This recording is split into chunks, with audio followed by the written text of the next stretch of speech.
This is United Network News with Sunny Galt, Calen Gipp, Kimberly Gogan, and our field messengers from around the world.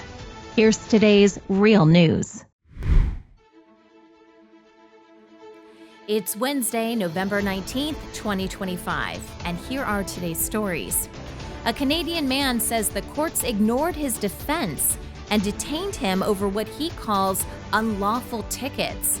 What does this case reveal about fairness in the justice system?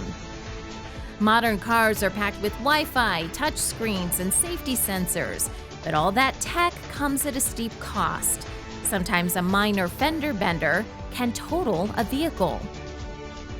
Mental health support is closer than you think. The National Alliance on Mental Illness offers programs, education, and community resources to help people find hope.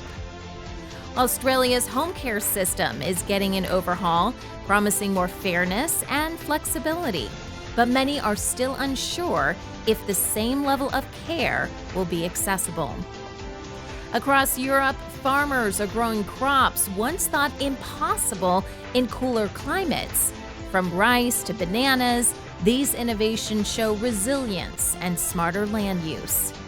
And a fundraiser in Atlanta celebrates women in the food industry, highlighting creativity, community, and the power of food to bring people together. UNN field messenger Sephora Imana reports on a Canadian man claiming courts abuse their power by ignoring his defense and detaining him for challenging unlawful tickets.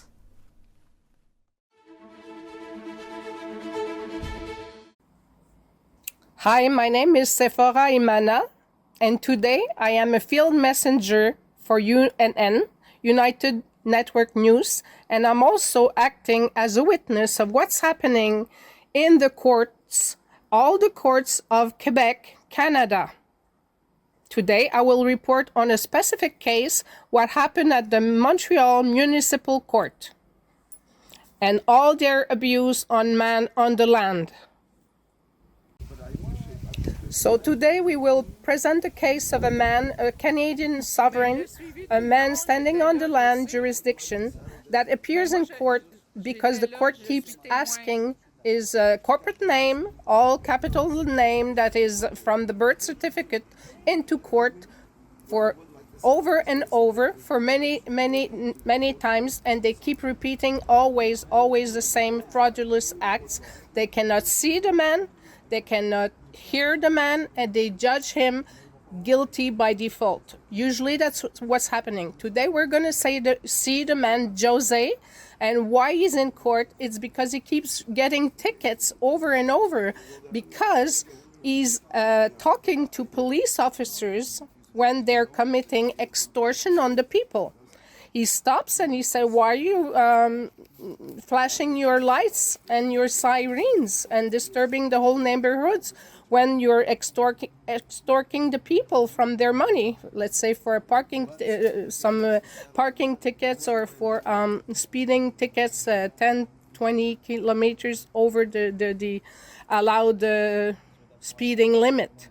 So this man is talking to police officers, telling them that they're breaking the law to enforce rules and regulation. This man is standing strong, tall, in court with all his court of records, his documents, and they keep tampering, saying they don't receive it or they never see it. The judge does not want to hear that he's coming with his documents, which he has in his hands. We were 4 witnesses in court on October the 3rd, and this man was taken into detention last time he was in court. He still is as today. If you've ever joked that modern cars are basically rolling computers, you're not far off. Today's vehicles come packed with Wi-Fi, touchscreens, automatic braking, lane-keeping tech, and more sensors than a high-tech submarine. The promise? Safer cars. The reality? That safety often comes at a steep price. And a minor fender bender can now cost more than the car is worth, sending it straight to the scrapyard. According to LexisNexis, a data analysis company, 27% of cars involved in accidents in the U.S. are now considered totaled, up from 19% in 2018.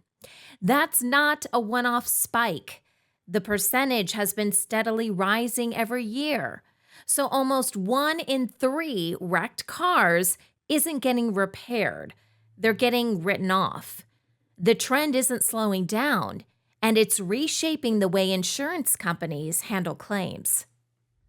How does the insurance company determine that your car is a total loss if it's been significantly damaged? Most companies have a threshold of 70 to 75% to damage to value of the vehicle. This means that if the damage of the vehicle is over 70% of what the car is worth, they will determine it's a total loss and pay you out of what the actual cash value of the vehicle is at the time of loss. To use simple math, if the vehicle is worth $10,000 and there's over $7,000 damage to the vehicle, they will then pay you for what the actual cash value is. Now, different companies use different valuations to pay you on that total loss. I will cover that in another video. So, why are insurance companies writing off more cars after minor accidents? The short answer: technology, and lots of it.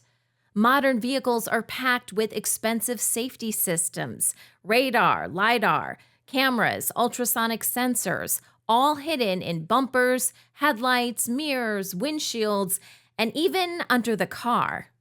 These components are meant to keep you safe, but they're also extremely delicate and costly to fix. Even a small collision can knock sensors slightly out of alignment, trigger error codes, or require full recalibration. And that's before you factor in labor costs. Technicians need specialized training to work on these systems, and repairs often take far longer than the simple fixes of the past. Cars are only getting more and more advanced. They change every day. This is always an evolving industry. And so anytime that you have new technology come out is always super expensive, and that's just like where we're at with it. And then cost of materials, everything else, everything going on in the world with trade and everything just adds into it. Yeah, and then now we got tariffs and stuff. I would tell you that creature comforts are a big part of it, right? They're trying to make cars easier to drive and have less responsibility of the driver. Everything is getting pushed towards more autonomous anyways, and all that tech costs money. So forward-facing cameras, park assist, lane assist, all of that, it costs money to have those systems working. According to insurance data, fixing an electric vehicle is a lot harder and more expensive than fixing a regular gas car. On average, EV repairs in the U.S. cost about $6,000, compared with roughly $4,700 for traditional cars. And that's because working on high-voltage batteries, electric motors, and specialized parts takes more time and expertise. Even a minor accident can end up costing thousands more than you'd expect. All these higher repair costs are now showing up in insurance premiums. Drivers aren't just paying more for parts and labor. They're seeing the price reflected in their wallets as insurers adjust rates to cover the growing risk and expense of repairing modern and electric vehicles. $805 a month for car insurance? Listen, I sell cars. I've been selling cars for almost 7 years now, so a lot of it I'm numb to. Car payments, numb to. Interest rates, I'm numb to. Credit scores, I'm numb to. But something I'll never get used to is these car insurance prices. Yesterday, I'm dealing with the client. We're looking at a car. She likes the car. She wants to buy the car. Car payments are okay. Approval's okay. But we called the insurance company, and when we got our first quote at $805 a month, the whole room gasped. I mean the whole room. Myself, the finance manager, the client, all of our mouths dropped. Listen to this. The car that we were insuring was a 2022 Corolla. Just in case you were wondering, the insurance was well over the car payment, like it wasn't even close. Modern and electric cars may look high-tech and promise safety, but that technology can be expensive. To save money, shop around for insurance that covers high-tech or electric cars. Keep a clean claims record for discounts, and think carefully about repair costs and total loss risk before buying. UNN Field Messenger Calen spotlights the National Alliance on Mental Illness, NAMI, a non-profit offering vital programs, education, and community support for those facing mental health challenges. A powerful reminder that help and hope are always within reach.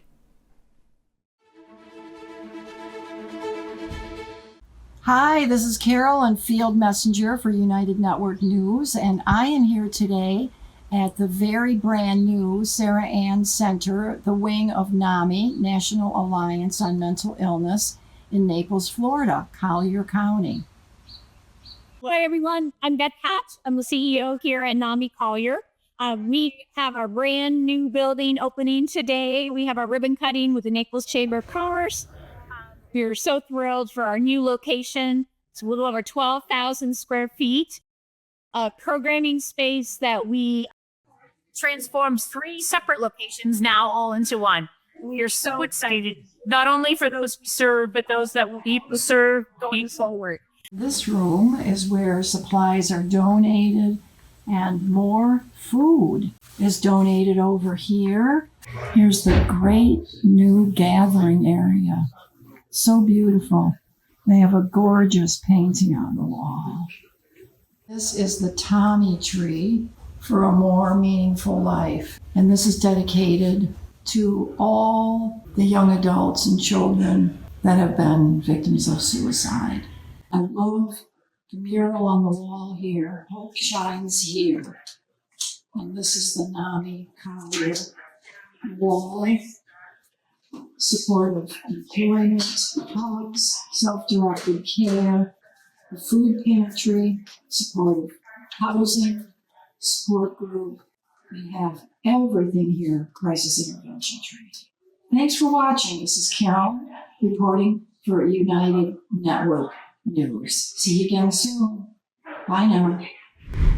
Australia is reforming its home care system through the Support at Home program, changing the way older Australians pay for residential and out-of-home care. The government says it's all about making the system more fair, flexible, and transparent, but plenty of people in the aged care world are waiting to see if those promises hold up. Many are concerned they will not be able to access the same level of care under the new plan.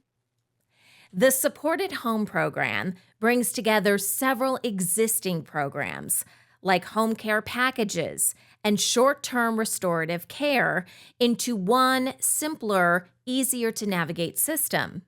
It officially launched on November 1st, 2025, and it's designed to cut down on unnecessary administration, shorten long waiting lists, and give seniors more control over the kind of help they get.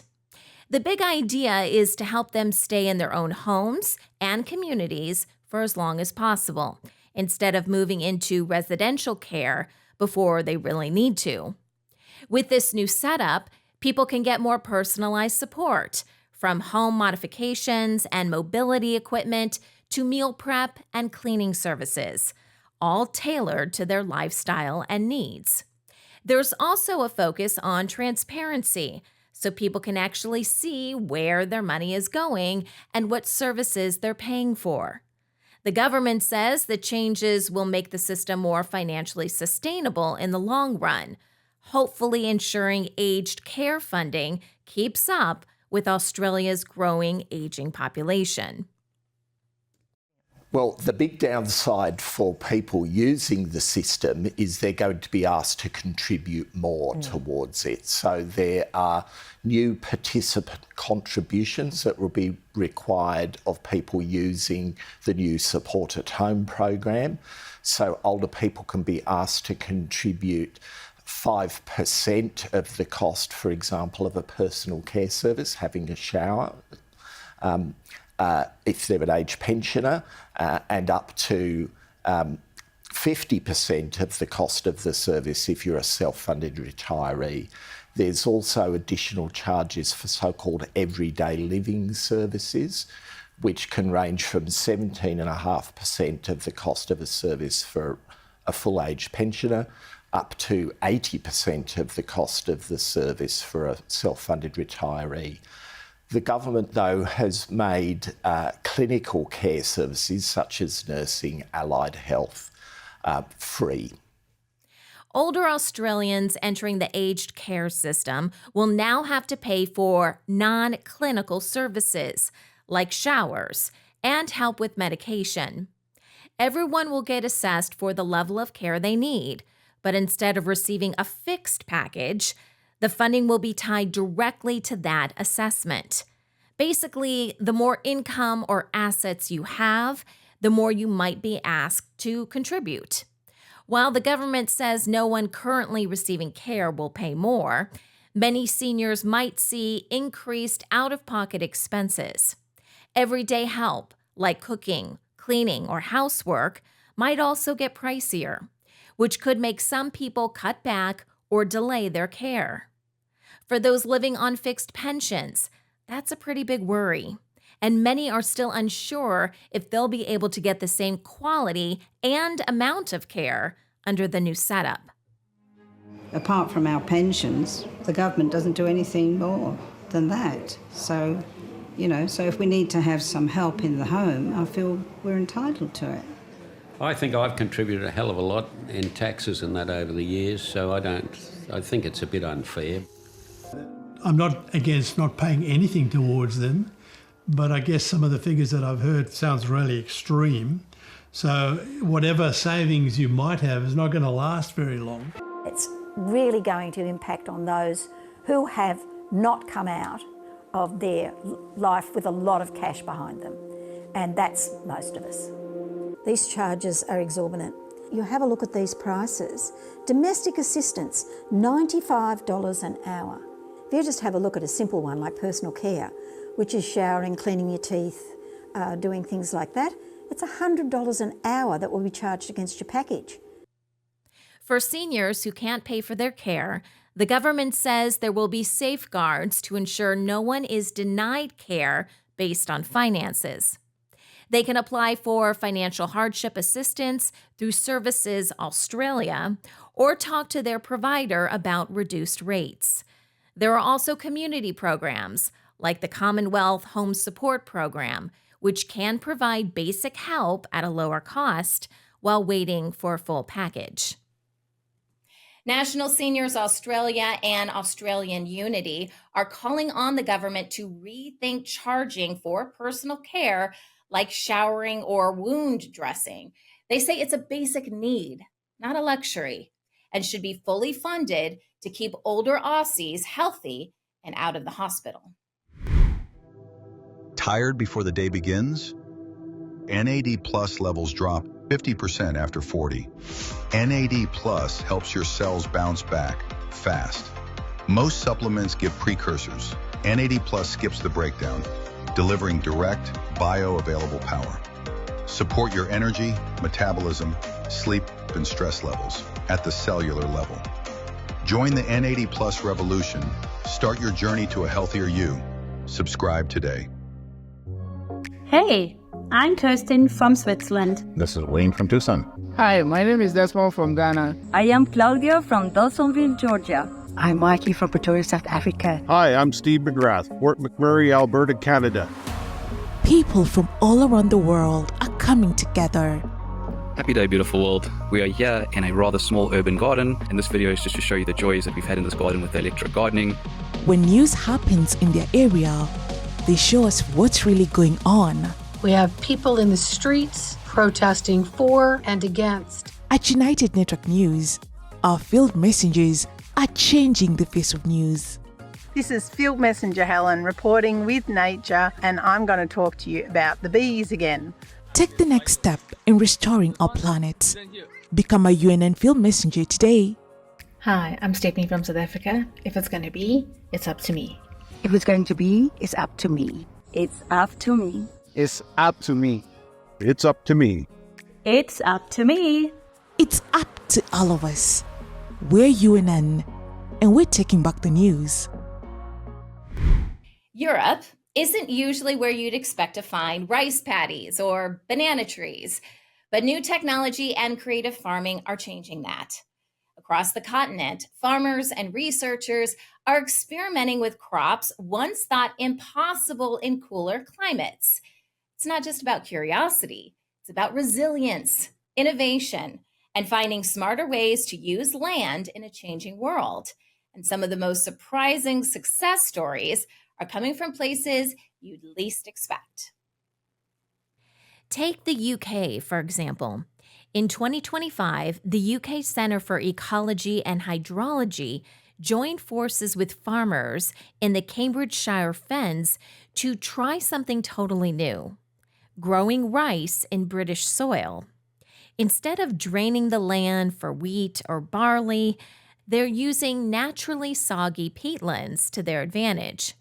According to Seed World Europe, early trials show short-season rice varieties can actually grow and ripen in the UK's mild summers, producing small but promising harvests. Researchers are testing different types of rice to see which ones do best in cooler climates, a big step toward more sustainable farming on wetland soils. If it keeps working, the same idea could spread to other flood-prone spots across Northern Europe, like the Netherlands and Denmark. As the UK Centre for Ecology and Hydrology puts it, it's a great example of pollutoculture, farming that works with wetlands instead of fighting against them.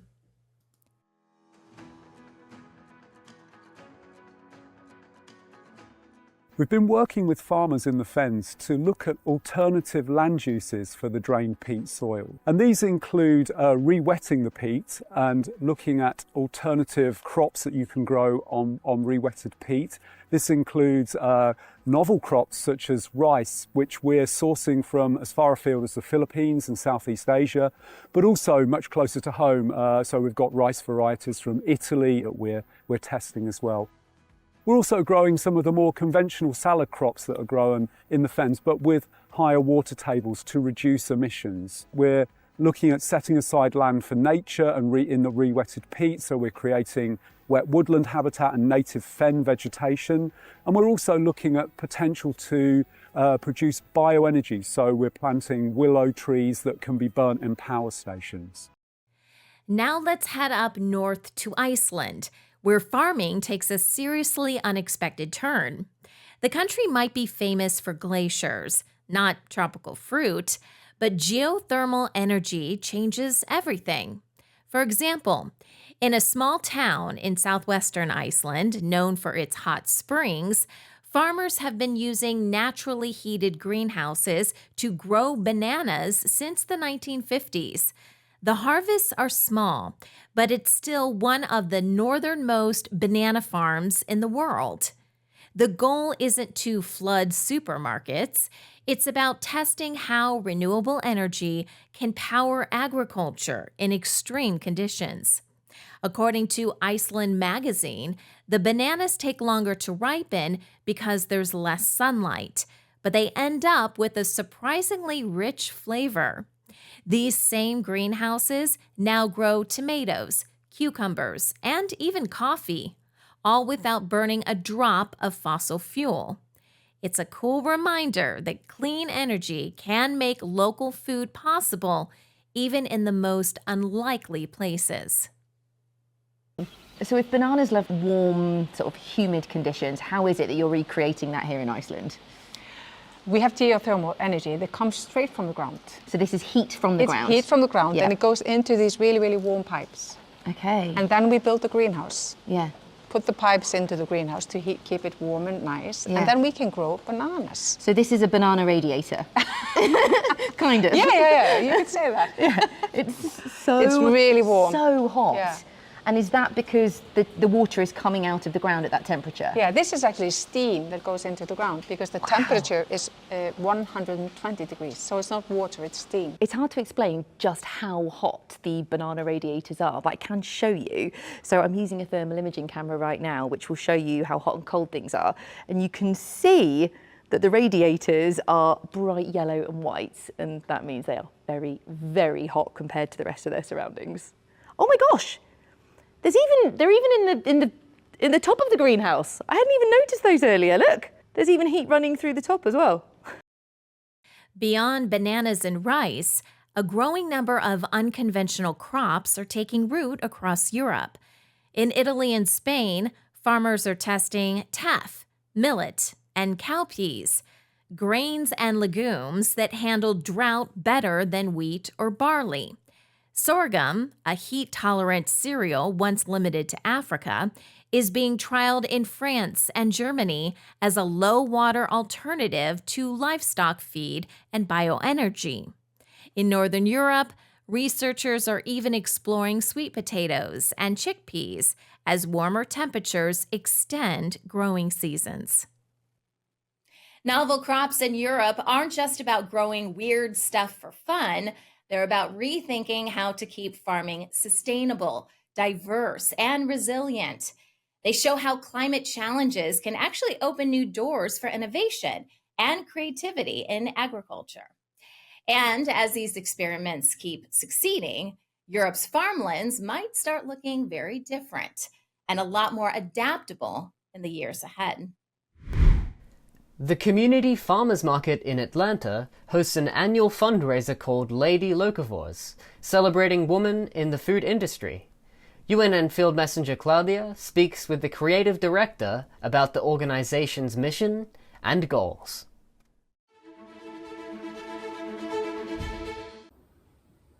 Hello world, this is Claudia, Field Messenger, reporting for United Network News from Atlanta, Georgia. And I'm here with Ana Maria, the creative director for Community Farmers Market. Hello, Ana Maria. Hi, Claudia. I understand you have an event today, Lady Locavores. Can you tell us everything about it? Absolutely. Today is our 8th annual event. This is a fundraising event for our nonprofit organization that seeks to celebrate women doing amazing work in the food world. We give out awards to farmers, chefs, and beverage makers, and we have over 30 chefs preparing food for all of our guests. Great. And what is Community Farmers Market? We are a local nonprofit. We seek to increase food access in the city, and we do that through education, hosting farmers markets, offering financial incentives, and vendor support. Okay. And I understand you have a big goal or dream for the organization. What is it? Well, we really seek to build an interconnected network of food access for the city. And we hope to have a place where we can all come together and host farmers markets, build community, have a shared kitchen to prepare food, and also an on-site farm. Friends, music, photo booth, and of course, presentation of the awardees, farmers, chefs, beverage, and advocates. And we close the event on the dance floor. Bye-bye, everybody. This is Claudia and Ana Maria reporting from Atlanta for United Network News. At UNN, you are the news. Get involved by joining our weekly Field Messenger meetings. Visit unitednetwork.earth to learn more. Remember, if it's going to be, it's up to me.